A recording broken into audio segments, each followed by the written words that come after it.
大家好，欢迎收看今天的面具人呐。今天来聊一聊国际事件啊。嘿嘿，各位观众朋友们，你们说面具人我判断国际事务准不准啊？你看面具人，我之前就说民主党会赢得本次总统大选，拜登会当选总统。油管上呢，我是为数不多持有这种观点的博主啊。其他的博主都说什么天命之子呀、神选之人呀，川普100%赢定了呀，对吧？结果呢？另外的还有阿猫阿丽这些频道也预测的挺准啊，跟面具人我是一个观点啊。当然了，那面具人我的影响力稍微大一些嘛。如今你们看，面具人我预测的结果挺准吧？而且呀，面具人我之前还预测中了一件事情，那就是我在10月19日的节目中说到了马克龙的右转想要独裁勾兑俄罗斯的这个现象。目前来看呢，面具人我又预言中了。我当时说法国会借着那个给穆斯林学生看漫画的老师被斩首的这个恐怖事件，法国会借着这个机会把国家右转，把国家独裁化，而且呢，凶手还是俄罗斯车臣的。距离面具人我对这个事件做出分析到今天啊，仅仅过去了1个多月吧。你看法国现在也推出国安法了，今天咱们就来讲一讲这个事儿啊。然后呢，还有2件事，就是比特币大跌，很多炒币的人都被抓了。这个事儿预示着什么？面具人我告诉你们啊，这里面的阴谋可大着呢，和你们每个人的钱包都有关系。然后呢，在节目的最后，咱们再来探讨一下美国的地位是否能被中共取代，美国的退缩主义换来了什么？这可是咱们今天节目中的精华中的精华啊！你们仔细听完面具人今天讲的节目，再拿去和那些民主大师呀、谈古论今呀、历史像屎一般流淌的高人们比比看，看看谁讲的东西对你们更加实用啊，谁讲的东西判断世界局势判断的更准啊。好了，先来说一说这个法国国安法究竟是怎么回事啊。11月28日的星期六，在法国全范围爆发了反整体安全法反警察暴力执法大游行期间呢，多地爆出了警民冲突。内政部数据显示，本次全国参与大游行的人数超过了13万人，并且呢指出至少有37名警察受伤。晚些时候呢，示威者活动的几个主要组织方，记者组织、左派工会、非政府组织等，则联合宣布，根据他们的统计，参与人数达到了50万人。组织方联合表示，这是全法国自由人民的游行，为的是向政府说，人民不想要整体安全法，人民拒绝普遍化的监控和无人机，人民想要继续拍摄警察执法，并传播这些画面。组织方还强烈谴责一些出现在巴黎和里昂的暴力现象，尤其是在巴黎巴士蒂广场针对警察出现的暴力，称有成千上万的和平示威者，使用暴力的人仅仅是一小撮，他们也应该谴责。但是呢，这个警察的暴力也应该谴责。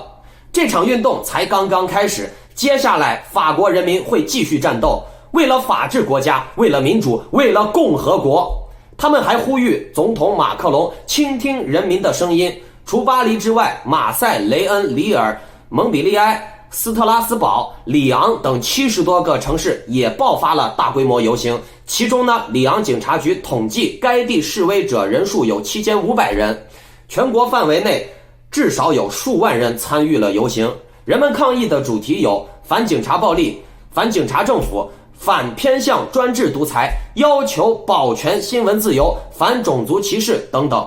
在示威者们高呼的口号当中，敌意多指向内政部长达马南，他的名字已然成为了强推整体安全法的代名词。那面具人我说的法国国安法就是这个法国的整体安全法啊。法国人民高呼要这个内政部长达马南下台。另外呢，示威者们还表示，整体安全法的内容让人们觉得并不安全，反而让人们感到被搜捕、被跟踪，一举一动都有可能被监视，就像是已经被定罪了一样。而警察们则会受到这一法律的保护，这会让法国走向一条破坏自由、钳制新闻透明度的下坡路。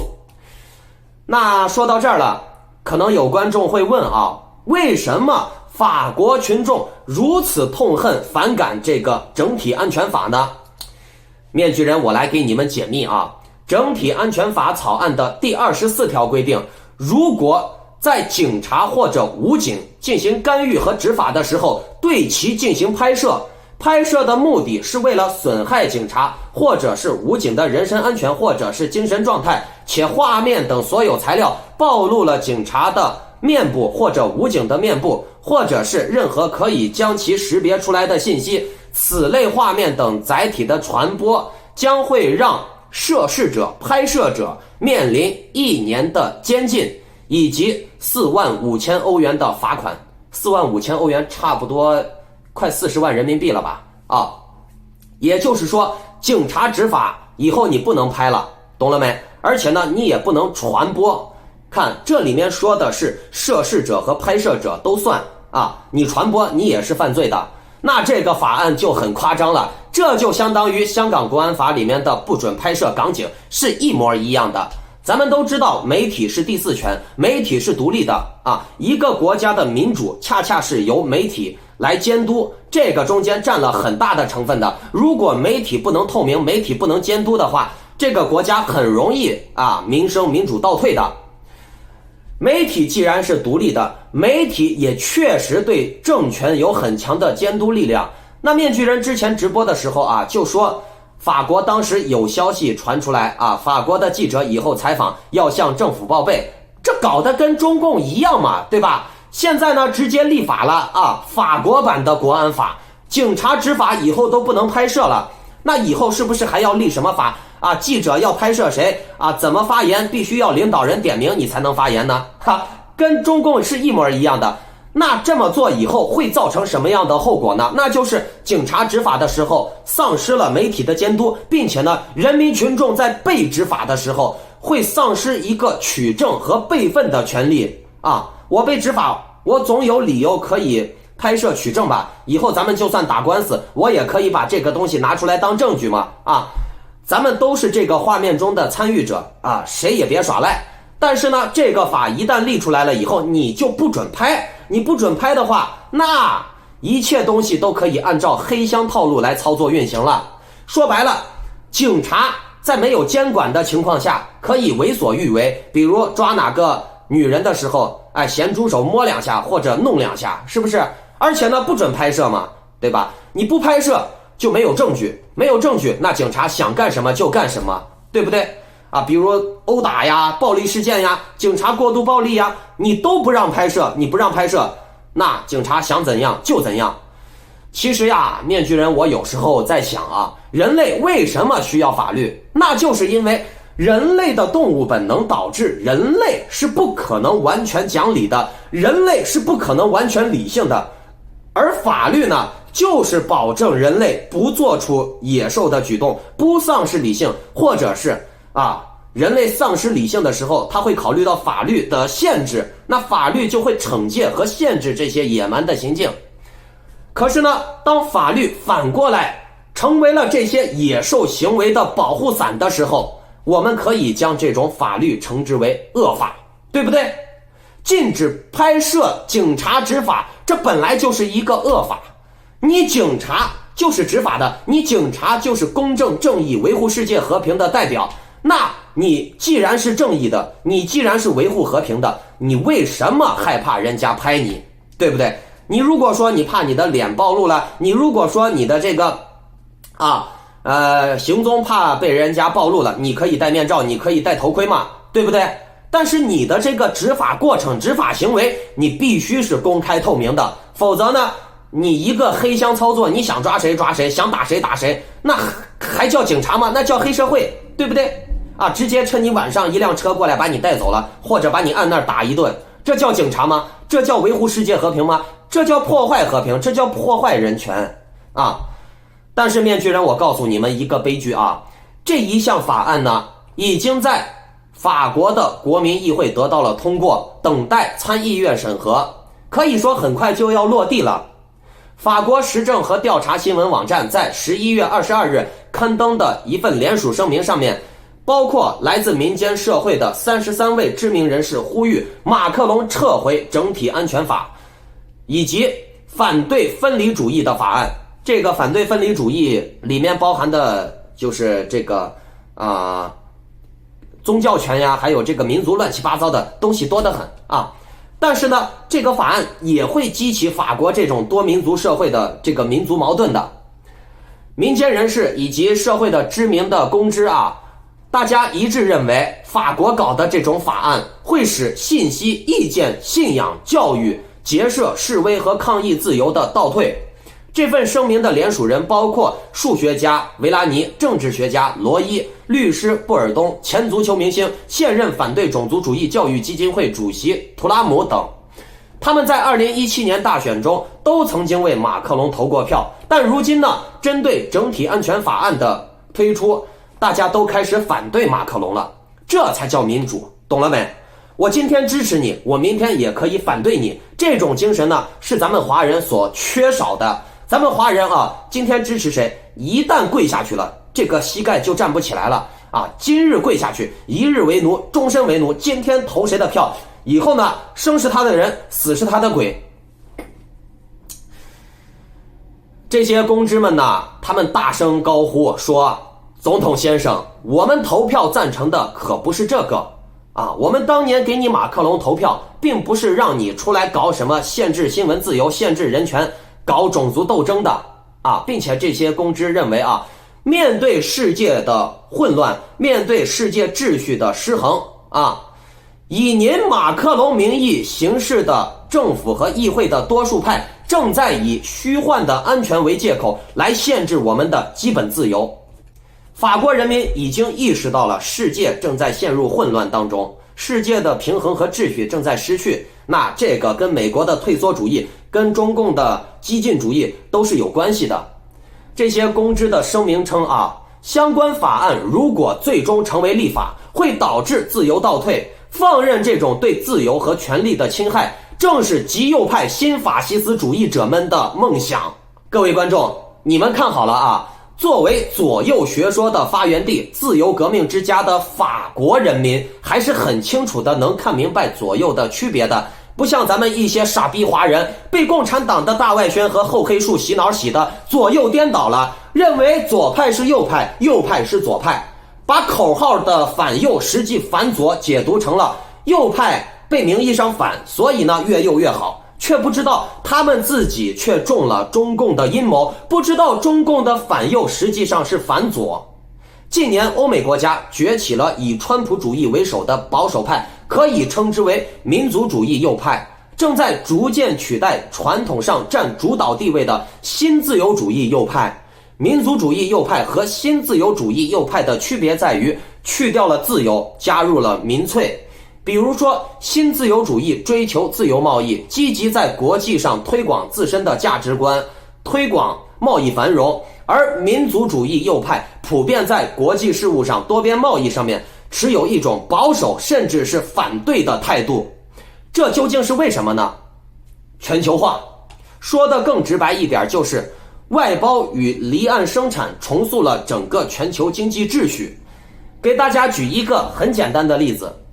如果一个市场内只有发达国家能生产汽车，那么新保守主义者的主张是削减人工成本，降低税收，提高效率，对吧？在自由市场中战胜其他同频率的发达国家，以此来促进经济增长。这套做法呢，在以前是可行的，但是呢，在现在玩不下去了。为什么呢？因为过去的欧美国家的经济是建立在一种不完全的全球化市场之上，各国生产的商品参与国际竞争的程度不高，而整个产业链的岗位多数情况下仅仅是在国内进行竞争和分配。这样呢，各国是作为一个整体在进行互相竞争的，只要本国的产品在国际市场上取得优势，那就能带来一些好处。但是前提是你没有遇到类似于水葫芦中共这样的外来入侵物种。在现在全球化之下啊，在外包与离岸生产出现的这种全球化之下啊，外包与离岸生产出现，代表着一个产业链可以横跨多个国家，依然能保持高效率的运作，反而呢会提高生产效率，降低制造成本。这把各路发展中国家也带进了这个市场。那么问题就来了啊，就算欧美国家再如何削减成本，提高效率，它能把成本压缩到比发展中国家更低吗？它能把效率提高到3班倒996吗？显而易见的，这是完全不可能的事情。高福利、高人权、高待遇，注定了这种压榨式的廉价劳动力在西方社会不可行。同样的道理，类似于川普的改良主义，声称让美国再次伟大，他们想要改善本国的工作环境、就业环境，遏制资本的增值，遏制倾销。但是呢，高福利国家的那套关起门来分肉吃的政策，在以前或许可行，现在呢面临的问题就是他们关不上门啊，飞机呀、物流呀全球通了，明白没？面对外来的入侵，面对贸易倾销，或者是类似于中共搞的这种去美元化、贸易孤立你的国家，中共不停的搞这种一带一路，搞这种外围贸易圈包围你，你能怎么办？你自己能说你孤立主义啊？你自己拿个被子捂住自己的头，自己洗脑自己，自我意淫？那你看，这就是台湾的下场啊，懂了没？你经济已经没有任何竞争力了，完全依赖外部市场啊。所以呢，面对这种国与国之间的多边贸易竞争，你既不可能不参与国际竞争啊，但是呢，你也不能退步，你退缩，你孤立，你反而会被打得更惨。那你说你参与国际竞争，又要面临别国推行的低税率、996、童工，甚至是这种压榨式的劳动力、剥削式的劳动力、极低的成本啊，类似于中国模式这种政策的冲击，那结果就是血汗工厂把福利国家打败了，右派野蛮资本主义把左派民主社会主义给打败了。欧美各国呢，只能选择把所有可以外包的环节交给发展中国家。在这个过程中呢，各国内部又出现了非常严重的脱节，生产力全部被外界国家给掌握住了，自己国家没有什么生产力和就业啊。部分群体从资本国经济融入国际市场受益，而部分群体呢则受损了。那些资本家可以去国外开厂子赚大钱，但是中下层阶级这些人呢，他们在本国，比如美国、英国，他没有合适的工作，没有合适的生产力，没有合适的这个活儿给他干，那怎么办啊？这些人怎么办啊？那么利益受损的团体自然会觉得全球化害了我，他们会倒向反建制的一侧啊，反对这些全球化，反对这些普通的政策，他们就会更倾向于孤立主义，更倾向于保守主义。他们会认为全球化害我们没有工作，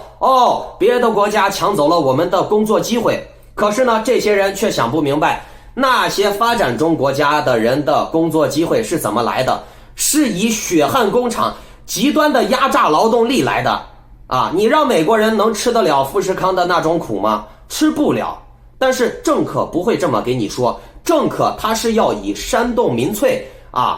来拉动选票，来让自己获得权力为主的，懂了没？那么这些中下层人民呢，他们就会有一个幻觉，认为全球化是坏的，别的国家抢走了他的工作机会，他们就会开始反建制，反对传统政客制定的这些规矩，反对这个传统主义他们想要打破这个规矩不跟你们全球玩了，我自己老婆孩子热炕头我自己走孤立主义我自己走保守主义，咱们走单边主义，谁也别惹谁，谁也别理谁，我们自己1亩3分地，老婆孩子热炕头，玩起来，对吧？对他们这些中低端人口民粹人群来说呢，尤其是学识不高的，对社会和经济研究程度很低的这些人他们就认为是外国抢走了自己工作，外国人都是坏的邪恶势力，他们要毁灭我们的国家，我们要爱国。那当民粹化发展到这种程度了，该怎么办？那只有依靠民族主义，走保守主义，走孤立主义，才能对抗那些邪恶的外国势力外国亡我之心不死吗？那么类似于川普，包括川普代表的那些贫下中农、无产阶级、低竞争力的团体里面，他们这些反建制派寄希望于民族主义来对抗国际市场，单边主义来对抗各国的各种形式的贸易圈子的这种行为，这有可能成功吗？大家看看美国这4年的下场，中共的成功，盟友被逼站队，这些国际局势的发展已经告诉你们答案了，能不能成功了，对吧？盟友被逼站队我等一下再说啊，咱们先来说这个多边单边啊，民族主义的事情。民族主义者寄希望于采取贸易保护主义，以避免外国商品对本国的冲击，但是他们面临着和传统建制派政客一样的问题，那就是世界发展到今天，各国的经济已经不可能脱离国际市场成为独立的存在了。现在任何一国的经济体制都极端依赖于外部市场，如果说对本国的国际贸易加以限制，反而会导致本国在资本市场中处于下风，反而会导致本国的人民的福利受到更大的损害。给大家举个例子嘛，如果美国政府勒令波音公司必须在美国生产和采购所有的零部件，那这些留下的工作空缺的岗位会回流到美国吗？可能性微乎其微。更有可能会出现的一种结局就是空客能够利用全世界最优质的资源、最廉价的资源制造飞机，而波音只能利用美国本土的资源制造飞机。结果呢，就是波音在国际市场上竞争力会越来越小，一败涂地，而空客最终会吸纳波音的市场份额与工作岗位，懂了吗？你强制他搬回到美国，这是一种自杀行为，因为你美国的原材料、劳动力成本、工作效率没有办法和这些中低端市场去比，没有办法和东南亚呀、中国的这种制造效率、劳动成本去比，并且呢，每个产地不同，原材料不同，原材料会根据它产地的属性有质的区别，这个并不是说你人类能决定的，这个是大自然决定的，懂了没？所以说你这么强制他去做，就是一种自杀行为。如果你们还不明白的话，我再给你们举个例子，如果美国政府禁止进口汽车零部件或者是整车，以此来保障国内汽车的销量，结果会怎么样呢？结果就是汽车行业的利益当然得到了保护，但是这个政策的代价是损害全社会人民的利益。可以预想到的是，汽车以及相关的汽车产品的价格会猛涨，因为你不能买别的车嘛，对不对？那资本家看到有机会涨价，他为啥不涨嘛？他肯定要涨嘛，人性都是贪婪的嘛。这种玩法在中国反而可行。你看，在中国因为贸易保护主义中国的车就卖得很贵。为什么中国敢这么做呢？因为中国人不反抗呀，怎么压榨他都可以呀。但是这种玩法在西方就不行，西方人受一点点委屈，他就要上街造反，并且呢，这种做法要承担他国对等报复的风险，明白了吗？等于腹背受敌。那么现在的问题就很明显了，你要么掌握世界的贸易格局，自己以及自己的盟友掌握一定的分配权，比如发展中国家就应该辛苦一点，但是呢也会有不错的收入，发达国家因为人家发展科技提供就业，理应享受好一些的生活，大家做好一个平衡嘛，积极在全球市场中互相帮助，互惠互利，对吧？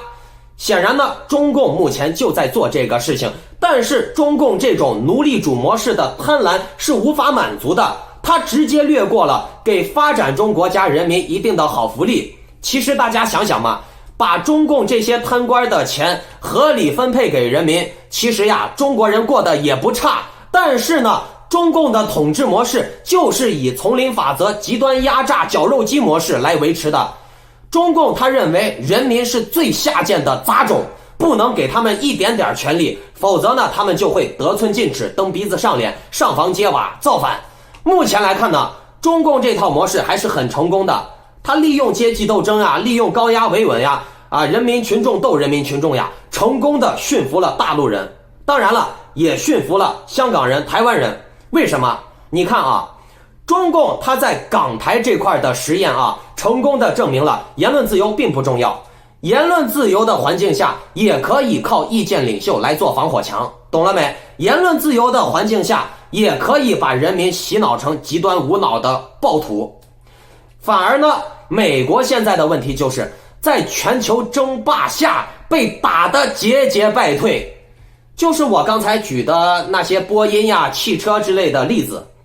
最终的结果肯定是这样的，你美国想要控制廉价劳动力市场，但是呢，你又不愿意投资这些市场，比如建设厂房呀、盖楼呀、修建银行呀、修建运输管道呀、航空通道呀，是不是？税务上的优惠呀，这些都是要投资的。你不愿意去做，那就让愿意投资的中共来做嘛。所以呢，你们看，全球疫情冲击之下的中共是复活速度最快的，并且呢，又以极短的时间急速的扩张自己的版图。美国在全球争霸的路上退缩，其他的没有退的，反而呢被推到了风口浪尖啊！大家本来是平行的，结果呢，美国这么一退，人家还在前面顶着，那这些人就倒霉了，没有来得及退的，要么面临中共扩张的铁拳被暴打啊，要么还有一个问题就是美国还在背后不停地拆自己队友的后台。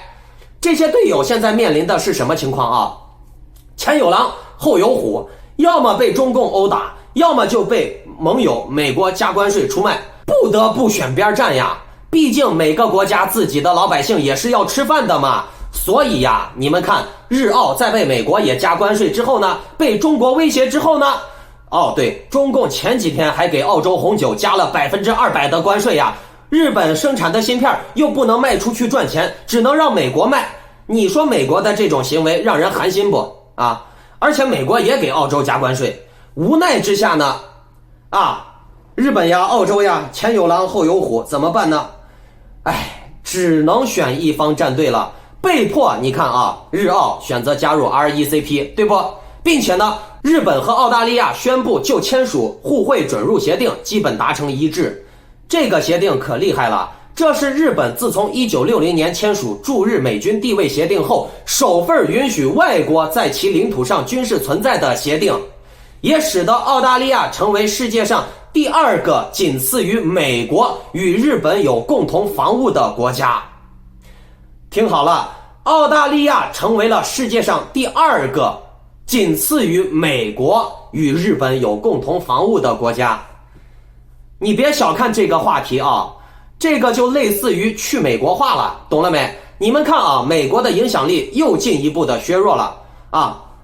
被澳大利亚也能去协防日本了啊。这个显现出来什么？各国的盟友已经开始考虑抛开美国，组建自己的军事同盟了。你们别觉得美国现在走孤立主义还能像二战那个时候运气好捡到韭菜，二战时候有冤大头，英国俄罗斯背锅，对吧？现在这个世界上可没有冤大头了呀，谁也不傻呀，科技这么发达的，对不对？你在这个社会全球化这个市场下，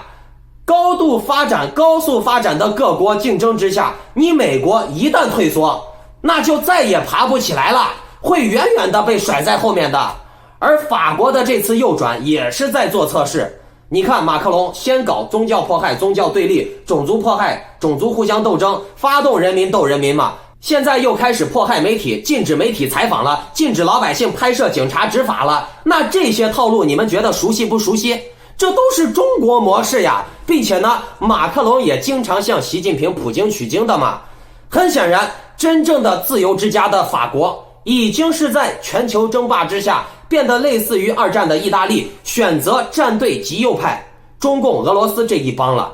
既然我无法对抗全球的奴隶社会的转型，那么打不过就加入嘛。